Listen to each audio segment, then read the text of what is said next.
Hey there friends, I'm Mark Crilly, back with another How to Draw lesson.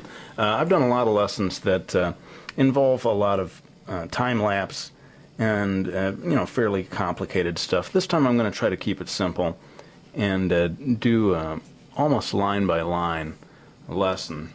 We're drawing the head of a girl here, and I'm going to begin by doing a kind of egg shape, a guideline for getting a sense of where her head is going to be. And even something like this takes a little time maybe to figure out the right shape that you're going for, but if you practice and keep at it, you should be able to get your basic shape at the beginning here off to a good start. Now, one of the tricky things to keep in mind is the location of the eyes. In a real human head, the eyes are exactly in the middle.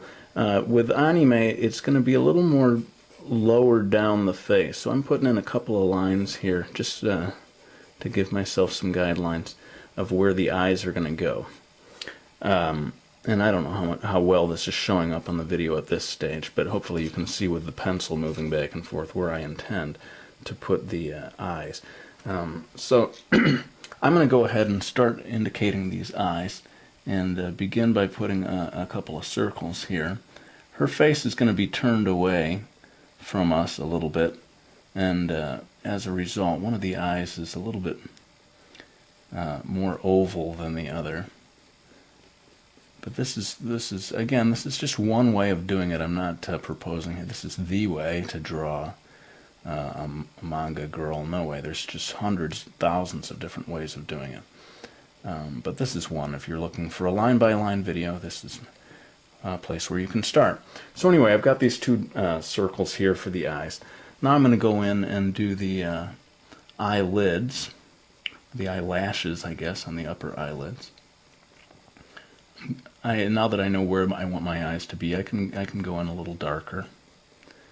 On this eye, you'll see the eyelid coming off on the, I guess, the left side here. You're not going to see that so much on the other eye. It happens more on this eye.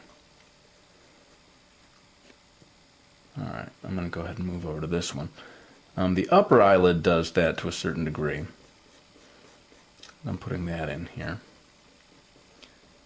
The lower eyelid, it's very subtle. It comes off maybe just a little bit, but not much on this side. I'm going to go ahead and start putting in other parts of the face now. Figuring out where the nose and mouth will go is kind of tricky. I'd say look at the size of this eye here and imagine another eye filling up this space, and that'll give you some sense, a good place to put the nose maybe, right? It's like one eye away. And then the way I do it, I put the mouth a little closer to the nose than it is to the chin. In my manga series, Miki Falls, I had a habit of making the chin maybe a little too big, so I'm trying to get away from that now. In any case, you can experiment and find the location that you like most for that. I'm going to go ahead and do eyebrows here. I think if you bring the eyebrows down too low, the person's going to look angry or worried or something like that. If you lift them up too high, then they're going to be kind of shocked or surprised looking. I'm trying to get a kind of a middle ground between those two extremes here. And then I'm going to put in an eyelid above this eye.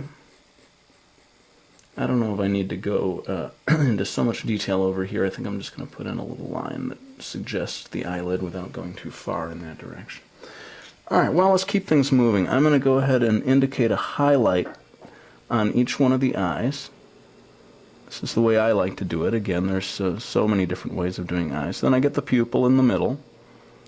I don't like to make the pupil too gigantic. I see there's so many different ways of doing it, but some people will make the pupil almost big enough to fill the whole eye.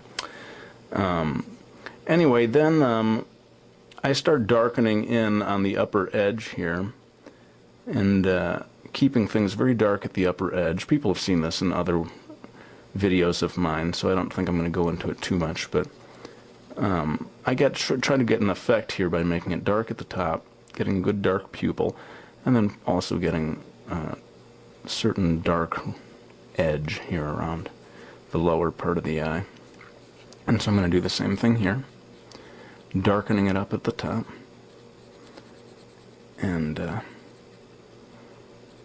just sort of lifting up on my pencil as I go down to make it a little lighter. That's how I get my effect with the eyes there. And again, just get a little darkness here on the other edge of it to finish that off. Alright, well, since I am doing this real time, I'm not going to do any time lapse. I think I really have to start to move with the hair or I'm going to run out of time. So, all I can say about this is you sort of develop a sense of where you like the hair to fall.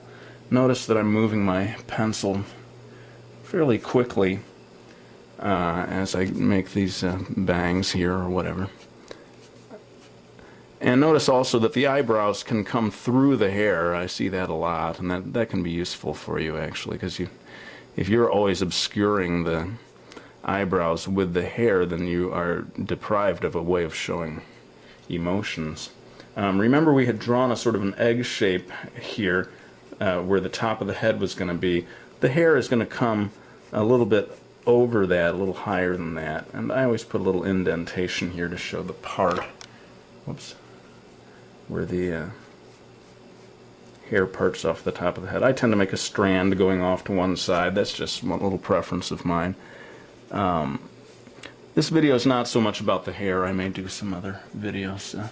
So let me just go ahead and get this in here. Otherwise, I'm sure I'm going to run out of time. And before anybody tells me, hey, dude, you can do longer than 10 minutes. Trust me, you can't. Not anymore.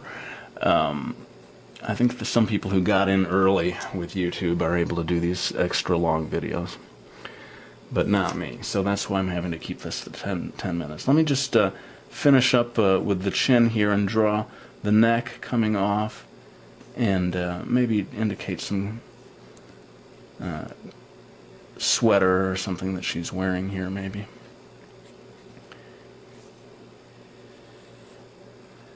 And I think we're almost there at this stage. I'm going to grab a different pencil here to dash in some of the final details, make it look like this is a real sweater here. I like to sort of rope off a section of highlight for the hair. Again, this is just a personal preference of mine, and having left that there, then I can really go to town and start shading things in. And by leaving that area white, letting the white of the page come through, you get an effect of kind of shiny hair. I'm maybe not doing the very best job I could on the hair at this stage, but that's kind of what happens when you try to do a real-time video. You have to compromise, I think, to get things done fast and hopefully still have them look good. I'm going to come over here to finish off the hair, and this may be all we have for today. Now you know why I like to use time-lapse. Just kind of frees you up to pack more things into one video. Anyway, I want to thank you all for watching. I hope you found this useful. And before I go, I always like to come back and show my manga series, Miki Falls. This is Autumn, the third book in the series. Hopefully you can find it in the stores. If you can't, please ask them to special order it or consider ordering it online. I'm going to put a link right in my About the Video box to the Amazon page if you're interested. And again, let's just drop in maybe a little shadow here underneath the chin. Throw in my little blushies like I like to do on my characters almost every time, even though I probably shouldn't.